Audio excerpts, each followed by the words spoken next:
What up, my freaks? Ruinous Insight here with part 38, my Total Warhammer 2 modded Mazdamundi campaign. So as we saw last time, we have completed the destruction of the forces of Numos and have pieced out with them, just like we did with Camry earlier. We've also discovered Gar, who we are moving to try to confederate, and he does own a fairly decent amount of territory, although it does seem to be that he is blocked in by what appears to be the remnants of Clan Moors. Don't know how many territories they have, but hopefully it's not too many. Obviously the goal once again is going to be to try to confederate Gar. Maybe we'll even save up for a few turns just to confederate him instead of building any buildings. I'll see. On top of that, we've decided that we're going to kill these dwarves here, mostly because I don't like how they're kind of preventing our empire from being contiguous, but to be fair, Camry's kind of doing that as well, and we're not going to bother attacking Camry again. I like the fact that we have a smaller ally that's shockingly strong for how few settlements they have, and that's by virtue of the fact that they are Tomb King strength ranks at 7 already, when there are a lot of factions still on the map, and that's just once again by virtue of how the Tomb Kings work. They make fairly good allies, even if they don't trade you nearly as much as other factions might trade. Ahem, Reichland. Reichland still doesn't want to ally with us because they're a bunch of jerks, and we're going to have to keep giving them gifts over time to hopefully eventually get them on our sides. I will assume that they will get on our side once Chaos has destroyed half of them. And I will take some pleasure in that. And other than that, we're getting closer to the end of the campaign. Obviously, we have all of Lustria, minus a couple settlements, all the way up here with our Elven alliances. And oh, Nagaron's actually doing pretty decently up here. Huh. I'm actually surprised that they're taking over the donut. Do we need to really send help out here? I would really prefer not to get involved in the Elven feud. That's none of our business. If Mazdamundi wanted to, he could probably sink all of their lands anyway, or force their continents to implode or something. And we do also have the SKAVEN of Scryer to deal with as well. Gorok, you are able to move in. Oh, we can start by attacking Scryer here. You know what, why not? Why not? Let's start by attacking Scry. The question is, who do we use as the attacking force and who do we use as the reinforcing force? I think the Kroxigors are faster. They're faster runners than the Saurus, therefore the Saurus should be the attacking force. Not like we really... Although, on the other hand, we could have Nakai batter down the walls. It actually really depends on if these guys fight outside or not. Before, I was going to say wait some more for Ikit Claw to come back so we could get his buff, but do we really want to wait? And we don't know how many more turns it's going to take for him to come back either. We could give it just one more turn, I suppose. I wonder how many turns ago we killed him. Man, I wish I knew. Well, regardless, let's have you... what we could do is have you attack Lucini and then, you know, promptly get attacked by several forces at once, which would probably be a pretty fun fight for you. How's Lucini on the defense here? It's actually got some decent stuff. We might not be able to auto-resolve it, although then again we might. We could also just land here, but then again we would be in the attrition land. Hard to decide. I mean, we're gonna move Caritral up either way. I really wanted... You know what? We'll wait one turn. My reasoning for that is, if this army stays here, let's just try not to go to attrition so we don't screw the ogres over. A, I really want to try the ogre army, but B, if they're going to fight Camry here, then they'll get hurt and then the ogre army, you know, can clean up and eat them, although, once again, undead versus undead is not super helpful, but on the other hand, at the very least, there are some... There's some Prometheans that they could, you know, crack apart and nom. Plus they're ogres, it's not like they're that picky. Let's see, who else needs to move? Mazdamundi, you are here and you... Oh man, we have so many... We have so damn many places where we could attack in a single turn. I don't want to wait there. Okay, you know what, Mazdamundi, well, you can auto-resolve again. Shh. I should slay you where you stand.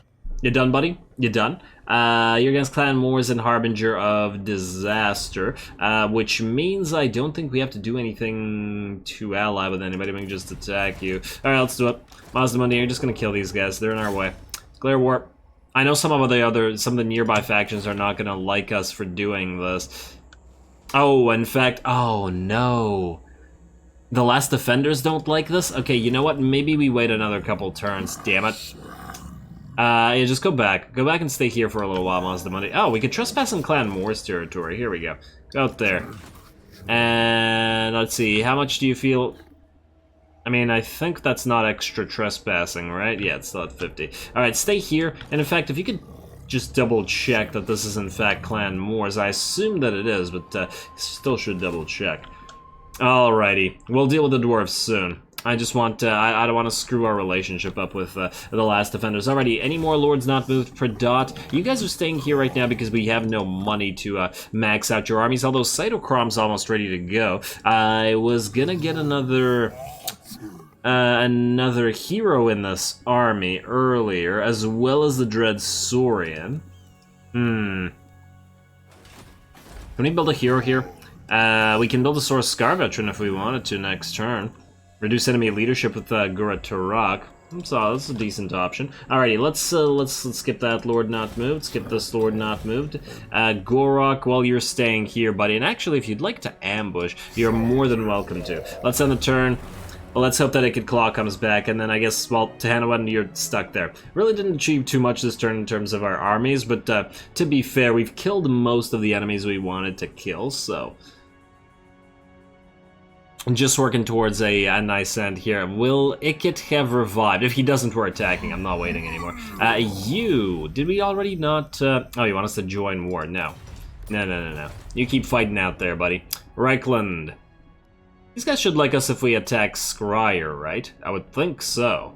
They should appreciate that, or are they still under the impression that SKAVEN don't exist, and therefore they can't like you more for actually killing them? I wouldn't be that surprised. Alrighty, assault garrison success, don't care about that. A sequence of projected presence, meaning, well, ambush success chance, plus 25. Oh, what's your ambush chance now? Wait, switch back to non-ambush stance, and then your ambush stance is... Okay, wait, go here. 75%. That's pretty good. Lots of ambushes for lizards. And what do we have here? Mission issued. Recruit a war beast. We just recruited like 10 or 15 of them. Are you kidding me? Are you kidding me? You issued that right after we finished that? That is just... That's adding insult to insult here. Technologies. 935 now. Let's see. What are we gonna move towards? We should probably use some of these because our max is at 50. Yeah, fine. Let's move towards, let's see, Sequence of Grand Blessing. Enables magical attacks in own territory. You know what? I want this kind of earlier, because if we get attacked by Chaos, this will be really helpful. Yeah, alright, fine, let's do this. Casualty replenishment for Slann, unless there's an upkeep reduction here. No, siege holdout time, attrition under siege, magic resistance under siege. It's all really some defensive stuff. Alright, let's do this. You know, let's just just do the one thing first, and then we'll think about the other one after. Alrighty. I probably should have asked the last defenders to join us first, but a little bit late. You. How about you join our confederation, and we will pay you much money. 32,000. Will you do it for that much? No, it's still low. It's still low. It's okay, Krog guy. You're still improving. Don't worry, buddy. We'll get you. We're gonna get you. Offer payment, we will give you another small gift. I don't want to waste too much money, and I guess we'll give another small gift to the, to Reichland. How are we at? Barely improving. No, they actually don't like our... Wow, really? Hero actions against Nagaron 4? We've been conducting so many hero actions against Nagaron and barely get anything out of it. And once again, I click join war. Empire's blessings, yes. Alright, maybe it's like a Warhammerian slip, i.e. like a Freudian slip, but what I actually want to do is join war. Ooh, this is what I wanted to see. So we are currently at 11,400 here. You're going to move in, boost income further. Let's see what this gets to. 11,400 will go to 11,900. Damn it. 967. So you're barely paying for yourself. I mean, 153. You guys are cheap. You're lucky you're cheap. You might actually be more worthwhile as heroes that are not sitting here, unfortunately. Oh, you get a level 29. I was gonna recruit this guy here and have him sail over, but that army is just gonna take so long to get him in there. The 9 levels are probably not that worth it. I mean, they'd be nice, but they're not that worth it. Confident. Ooh, do we want more leadership for us or less leadership for them? That's actually an interesting question. And the leadership of a lot of the ferals is fairly low, which makes me think... we're probably better off doing the whole extra leadership thing. Although, on the other hand, making the enemy rout earlier would also be better. You know what? Let's get extra leadership for us, because this army has had a problem. Although, do you guys have an ability to provide further leadership? I feel like you do. Because if you already do that, oh man, you're so expensive though. But we're trying to save for Krog-Gar here. Pompous or confident? I'm not sure. You know, let's go confident. Screw it. Screw it. Alrighty, you're gonna get a Mortality and Honored Elder immediately. We're gonna get you your Carnosaur. Then, we're definitely gonna go to Sacred Adornments. We are gonna grab Ferocity of Age, and we just really want Commence the Massacre. I don't really care about all the other stuff that's in here. Commence the Massacre, there you go. Then we will buff you up as a fighter, and I guess since you have a lot of units in here now, let's train up those newly gotten units. You also need Thick Skinned and Blade Master. So let's start with Blade Master and then move into Thick Skinned, Foe Seeker, Blade Shield, obviously, and 1 point in Moonmaker. You know what? You are a little bit fragile, but you only gain 15% instead of 30, so let's do this. Deadly Onslaught, and that's as good as it's getting for now. You're gonna join this army, and then this army's gonna take off afterwards. Venom. His name is Venomous. Oh, lizard names. I love it. Demolition complete, reclaimed tunnels. We were going to change something up here, but I don't want to waste our money, so we'll wait on that one. Alrighty. We'll wait another turn with Mazdamundi. We will, however, find out if there are Clan more SKAVEN here. No, there's nobody here. What the hell is going on? Alrighty, well, wait, search ruins. I'm not gonna... Wasn't there something we had to search ruins for? Oh no, that was in Thorax camping. Oh man. For a second I got excited because I thought we still had to search ruins. We still have to raise or sack a settlement though. We got 10 turns to figure that one out. I can't colonize now. Damn it. I got excited about completing a mission and then got nothing out of it. Alright, you can move through this guy's territory, whatever. We'll kill him later. And in the meantime, I don't believe Ikit is up, but regardless of that, we're gonna attack Pustin, Rel, Toxodon. And yeah, we could wait further, but it's probably it's not worth the wait. Screw it, go. You are going to attack. You are going to move into support. So right there, have a nice cinematic battle at least, because this will be a big fight with a lot of elite units coming out of that garrison. Here we go. And they will fight us in the field. Pyrrhic victory. Oh, that sounds like a great time. Yeah, look at these armies. Lots and lots of elites. We got 3 Warp Lightning Cannons here. Tons of Storm Vermin. Oh, yeah. Oh, this is going to be glorious. I cannot wait. Let's do this thing.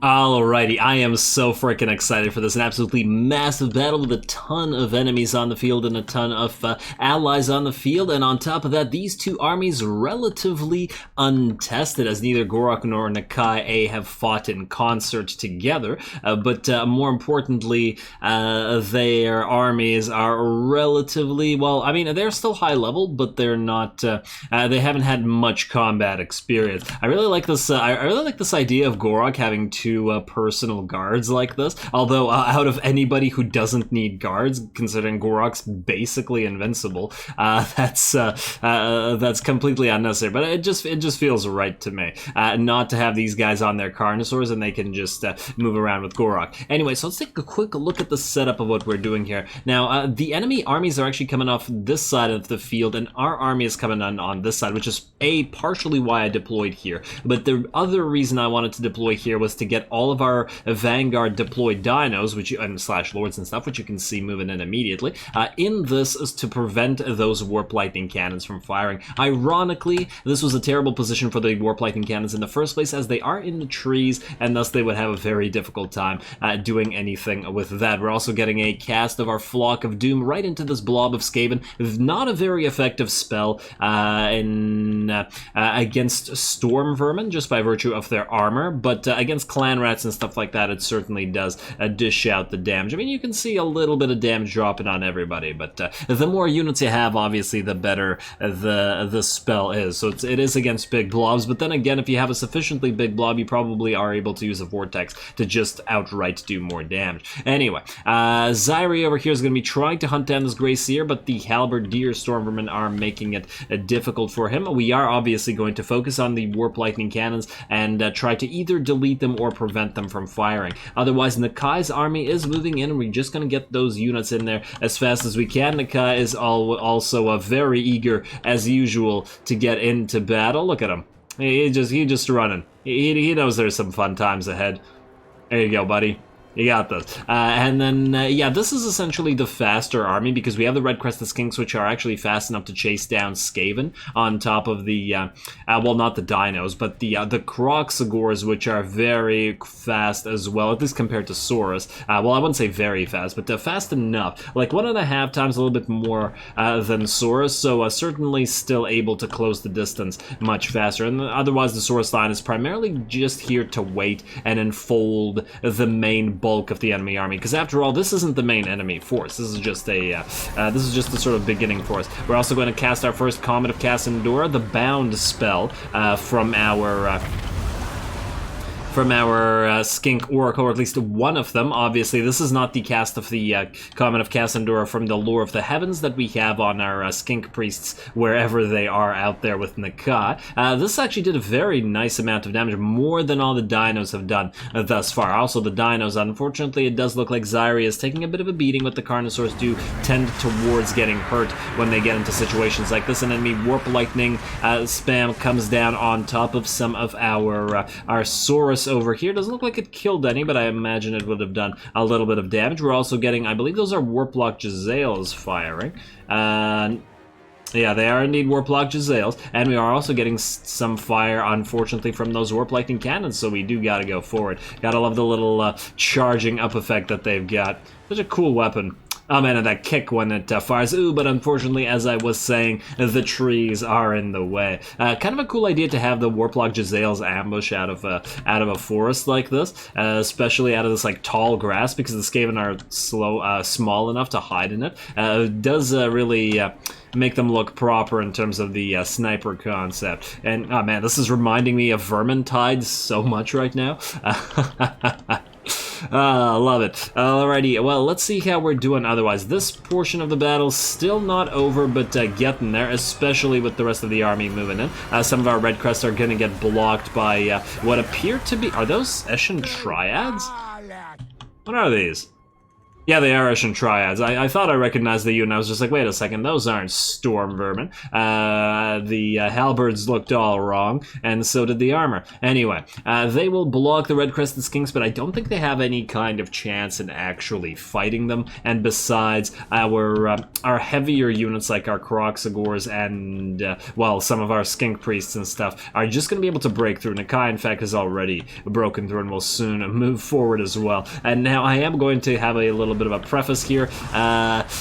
This battle was extremely hard to control, like really, really hard to control. It wasn't so bad right now, but after all the units moved up together, because we didn't have a time to properly form them up and sort of had them stream onto the field instead to try to get into combat faster, it was very difficult to afterwards get them to do everything right, in the sense that they all were really getting into each other's way, and then also, as I said, there are way too many units on the field to control them easily, especially when we have to keep moving. Ooh, looks like we got, I don't know if that was Zyri or whether that, whether that was the Skink Oracle that brought down their lord here, but their lord does go down. It looks like this portion of the army, at least, is just about ready to wrap. But that was just a bit of a preview for their main army is now approaching. And also, somebody please stop this damn Warp Lightning Cannon before it does any more damage. I believe it was the Warp Lightning Cannon that did the damage to this Blessed Saurus unit, and annoying that they target our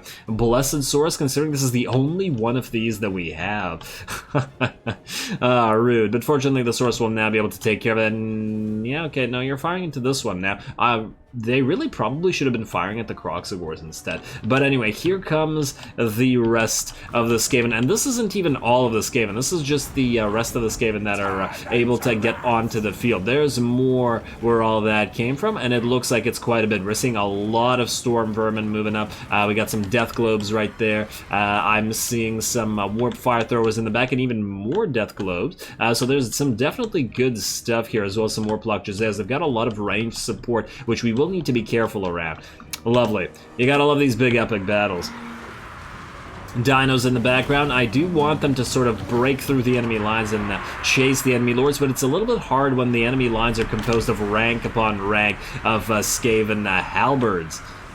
Storm Vermin halberds may not be the strongest halberdier unit, but they're still pretty decent at what they do, especially in ridiculously huge numbers. Alrighty, well, let's make sure that those numbers are a little bit reduced with the second cast of the Bound Comet of Cassandora. And down we go. Very near this Kroxigor, who did look like he got knocked back a little bit, but that was a very nice explosion right in the center of their formation, doing heavy damage to, well, one unit, and then somewhat hurting two more, and maybe damaging that Death Runner as well. I didn't actually see whether that Death Runner was originally damaged, but now, as you can see, the battle is looking like it's much more difficult to control. It is looking pretty epic, because there's a lot of stuff going on, but all the dinos are now firmly getting in each other's way. The Kroxigors are obviously running up ahead because, as I said before, they are considerably faster than the Saurus, so they are getting stuck in, which is a little bit dangerous for them, as they are not as tanky as the Saurus are against something like the enemy halberdiers. We also have a little bit of a dangerous situation for some of our Saurus units here. These ones are getting very badly hurt, and that was by virtue of getting focused by some of these ranged units, but also they took a few hits from this unit of Death Globe Bombardiers. We have to make it a goal to sort of break through the enemy lines, and you can see Nakai doing it right now, and to either stop the Death Globes or, well, maybe kill the Lords and then stop the Death Globes. There are two Plague Priests moving. Oh, and a Grey Seer and a Plague Priest. Yes. How did I confuse the sensor with the bell? I mean, they look somewhat similar. They're similar looking contraptions, even if the sensor itself and the bell are quite different. Anyway, back to the big old fight. Yeah, we can see the Kroxigors pushing the enemy downhill. Ooh, look at those shots from those... Oh man, that was a lot of destruction from the Kroxigors. I don't even know where to look. There's so much going on in this fight, and it's pretty awesome. And we are now sort of separating our armies into a couple distinct blobs. We have a central blob here, and then, ooh, Doom Rocket coming in. It looks like it's going to hit these Saurus Warriors, but unfortunately it didn't hit one of the central blobbed up units. We have a central blob here with a little bit of range support by the Skink Oracles, who I did get out of the main fight, as this one got very badly beat up by those Storm Vermin, but now they can focus down enemy units such as the Death Globe Bombardiers. Then we have another flanking sort of blob here, or blob and sub-blob I should say, but close enough to be considered a blob. Obviously, I've been careful to try to keep a unit of a Basti with Revivification Crystal in every single blob, so that the units after taking damage would not, you know, die or take too much damage. I mean, we all know what it's for by now. I'm really enjoying this battle so much. It's really like a sort of like an epic continuation of like the war against the SKAVEN that the Lizardmen have been fighting. We're fighting with our ancestral foes here, essentially. Well, if you don't count Chaos. There we go. Alright, and then speaking of the blobs, there is another smaller blob of units out here, primarily comprised of all the red-crested skinks units with a few Kroxigors in support. Now, the red-crested skinks are doing really well at surrounding enemies, chasing them off and ripping them apart. They do They do damage a lot faster than the Saurus do, but obviously they're also more fragile and don't hold the line nearly as well. Well, at least they don't hold the line and are more fragile when they're in an army that isn't Tehenowin's army. In Tehenowin's army, those guys are ridiculous. Otherwise, it looks like the Skaven are doing some damage to themselves, but also those death globes coming in on our Saurus. That certainly hurts.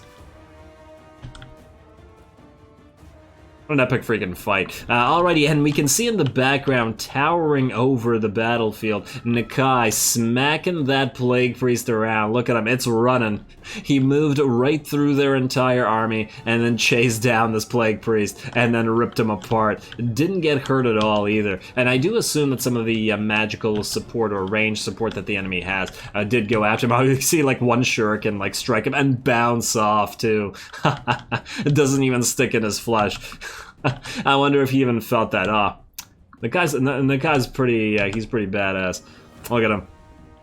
He's just posing here. He's just like, who should I kill next? Anyway, we also have Zyri in the background, I believe, trying to hit the other Grey Seer. We are chasing down their lords and heroes, trying to systematically cripple the enemy army's morale. In that light, we're also obviously chasing them down with our red-crested skinks so that those units, A, don't come back, because that is one of the most incredibly annoying aspects of fighting the Skaven, but B, to, you know, keep killing them and adding to that morale shock. There we go. This blob is just about done. It looks like they're fighting a unit of Plague Monk Sensor Bearers here. So those guys are going to stick around for a while as they are hard to kill. I'd actually be curious to see what a maxed out unit of Plague Monk Sensor Bearers would do versus a maxed out unit of Red Crested Skinks. And I mean like Tehenowin's Plague Monks versus Lord Scrolks. Wait, Tehenowin's Red Crest versus Lord Scrolk's Plague Monks, not the other way around. But otherwise, battle's going quite well. We can see how much damage these Death Globes have suffered, and that was all the Oracles sniping them. About half HP, very nice Oracles, even though I'm still a little bit upset that the ammunition amount is as low as it is. And now it looks like the central portion of the battlefield is ours, and it's these flanks that are still having an issue.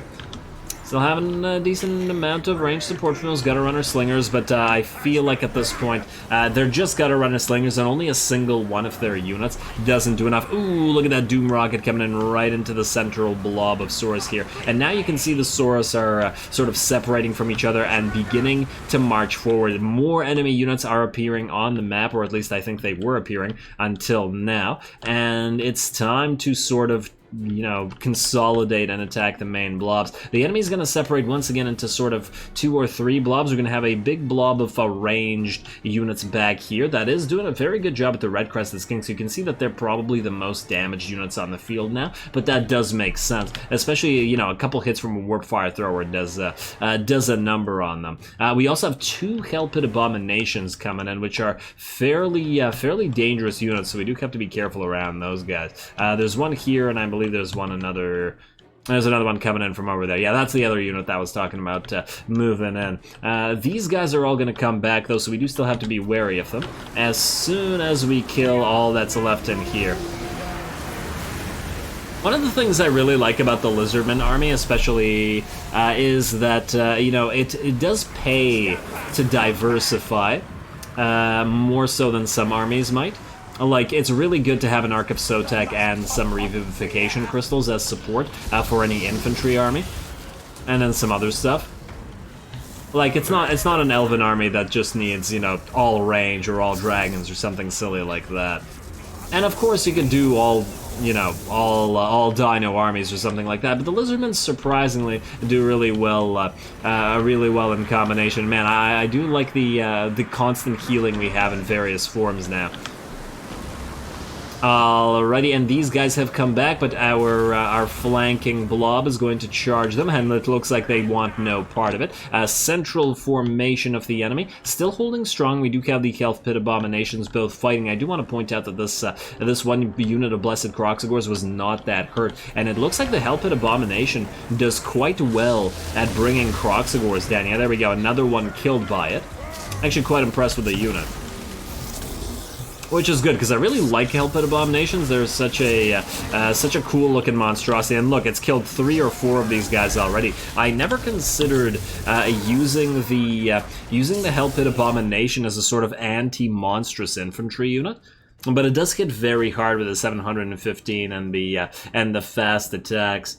I wonder if it would be more effective. It might actually be more effective against these guys than it would be against infantry, because look at that. Look at all these dead Kroxigors. Nothing on the field has been able to remotely damage Kroxigors this badly. Also, I have no idea where Gorok is. Maybe he's here, actually. Yeah, he's right there. Ironic, because I said, yeah, I had no idea where he is. The reason I want to say that is because it's really hard to get him into fights, because he's just as slow as the rest of the Saurus, and, you know, they obviously can't catch up to the Kroxies and all that sort of stuff. Ooh, some Warp Fire Throwers coming in, but the Kroxigors are now breaking through the enemy line. So what we're doing here... Ooh, Kroxigors versus Rat Ogres. Yeah, so what we're doing here, as I was about to say, is essentially, since our slower infantry is sort of moving in, the faster units are trying to break through and move forward, prevent, once again, all that crazy range stuff from firing. We got 2 units of Poison Wind Globadiers here, we got those Warplock Jezzails. Yeah, so chase them down, prevent them from firing, prevent them from doing damage. Man, lots of Death Globes and Poison Winds, eh? Nice. Nice, but otherwise, this battle is just about over. Epic though it was, the enemy did get blobbed to death. I will admit that there was not too much finesse in this particular battle, but a lot of that was just because of how many units were on both sides. The only finesse, I suppose, that really happened was the use of the red-crested skinks. I think I primarily... Well, I've been using them as a pseudo-cav this entire time to chase down enemy units. There's some over here. I think there's another unit chasing around... yeah, see, there's another unit over here chasing enemies. There's a couple more over here. See, there's another Storm Vermin unit getting ripped apart there. There's a Master Assassin who's getting chased by these guys, although probably should have changed these guys to chase another unit.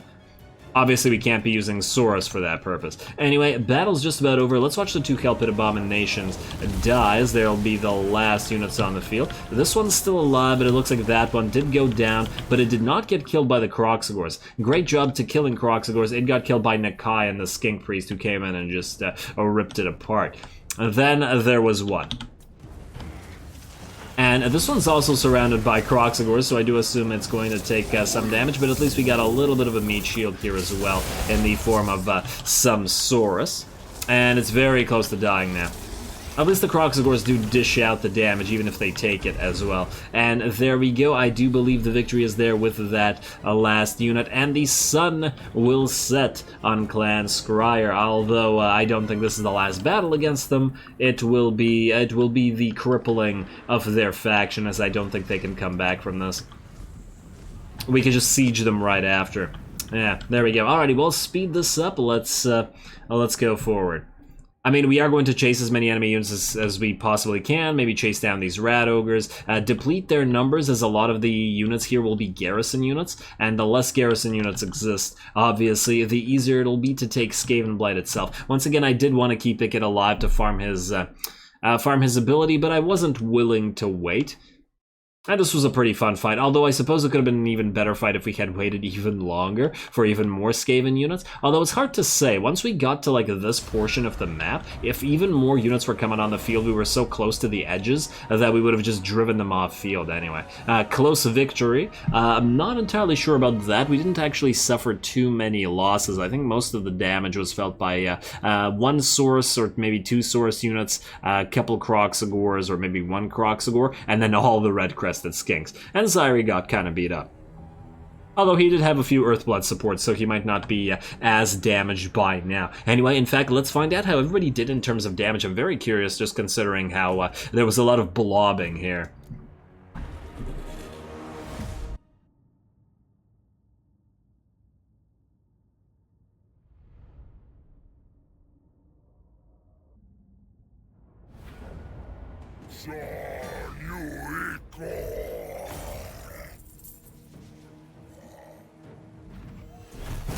Alrighty, well, I would not call it a particularly difficult battle in the sense that I don't think there was a very high likelihood that we could possibly lose. I do, however, want to nonetheless point out that it was an incredibly difficult battle to control. Just the sheer amount of units.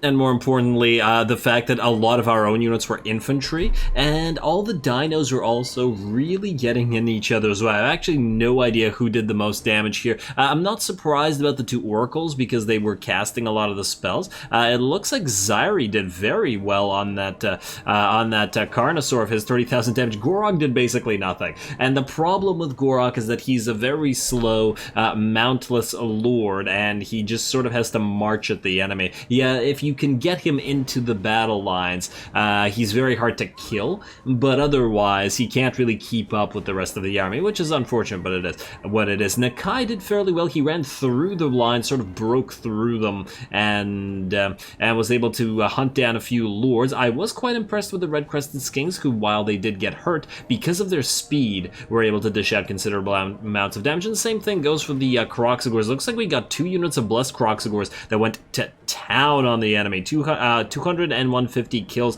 25k and 28k damage. Very well done to the both of you. Although I feel like if you even out the kills here among the sacred Kroxigors, and then you did the same thing for the regular blessed Kroxies, they'd probably be close. Although I think yeah, they'd probably be close. Alright, fairly interesting. You somehow did not. Oh, you're the one that doesn't have a mount. Yeah, okay, that's fair enough. Fair enough. And some of the Stegs also, or Basties rather, did really well. Like the enemy had a real tough time catching up to him. Anyway, or actually not so much catching up to him. That's what we had trouble. They had a tough time breaking through any of their armor because they didn't have a lot of great armor-piercing units left by the time the dinos broke through their lines. They did have plenty of storm vermin with halberds, but I think they just got overwhelmed and weren't able to deal with the problems, and they also were primarily in the lines, whereas the dinos were also helping out chase a lot of the enemy units. So there's that. All right, let's kill and eat these guys. Now, some of these little armies are going to move away. I think what we'll do is we'll have Gorok siege Skavenblight itself, while Nakai goes out and huts down any of these armies that escape. We're about... Okay, wait. What the hell? Oh, did the map turn, or was it always like this? I don't know. Might have always been like this, who knows? Nakai, you cannot reach this guy. Which is unfortunate, because he can just attack Tobaro. Oh, for the love of... He's gonna attack Tobaro. That's so annoying. It's really annoying when they escape to move away far further than you can. Oh, I really dislike that. Can we save this? I mean, it's so annoying. We could summon a temporary lord here. A level 10 lord at that. Yeah, fine. Let's summon a Kroxigor Ancient Lord here. Let's say Fleet-footed or Strider. Hit points plus 10. Why not? You're gonna go here. And wait, you can't actually go into the city? Oh, that's also really annoying. You got summoned outside, you can't actually move into it. Usually when you summon outside a city, you can move right into it. Well, that's also really annoying. This part did not work out quite right. Well, let's level you up. I presume that you're gonna die, but it is what it is. Obdurate till death, buff up to your allies. Intimidating bulk, let's use that. Obedience brings victory, might help us here. I'm not gonna buff you up personally. Let's see, what do we have in Regiments of Renown? Neither of you are available. I'd love to get the Shredder of Lustria in, but he's going into another army. You know what? But this is gonna cost us all of our money. You know what? Don't get the Coatl. Just get the Colossadon Hunters and the Pothwalk Sentinels, like so. And that's a lot of our money anyway. But we don't have an air army right now anyway. You guys. Well, I guess you're stuck here now. Attack Skavenblight unless you can attack one of these guys. Can you move, or are you unable to move anymore? I think you're unable to move. And I can't tell whether Toxidon is inside the inside Skavenblight. I think that he is. Alright, close victory with low casualties. Yeah, well, at this point, this force is pretty much destroyed. Oh! If we did this where red-crested skinks would die? Okay, fine. We're going to siege them. for a turn or so, and then we'll have Nakai heal up and hunt down any stragglers. Alrighty, well, that's all we can do there. You are going to just stay here for a turn. Gorok, you leveled up. Funnily enough. And it's funny because you didn't really do much in that episode. Obviously, we're going to get Jungle Dominion with that Saurus buff. It's quite necessary. We never respect you either. Oh. Do you already have the good stuff? You have... Oh. Huh. You have Blessed of Quetzal. Did I really never respect you? Did you just have the proper stuff by yourself? I don't remember anymore. Oh, no, he doesn't. He has Enforcer of Order, which is useless. Oh, and he has Bonded Service. You know what? Yeah, we'll keep him as he is for now. I think I did like half of this. We'll keep him as he is for now, and then we'll change it up afterwards. And go for Jungle Dominion for now. Yeah, because he's going to have a lot of wasted points. Like these 5 points could really go into somewhere a little bit better.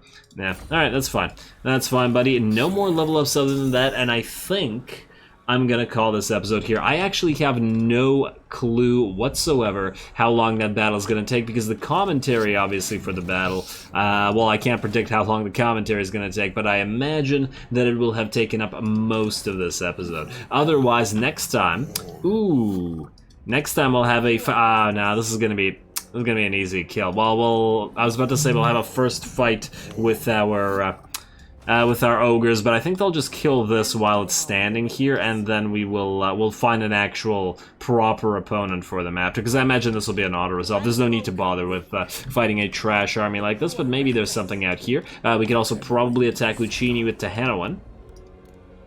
And yeah, we'll declare war on the Vampirates. Let's just double check the Miraglia. They are safe if nobody can attack them in one turn, so hopefully that'll be fine.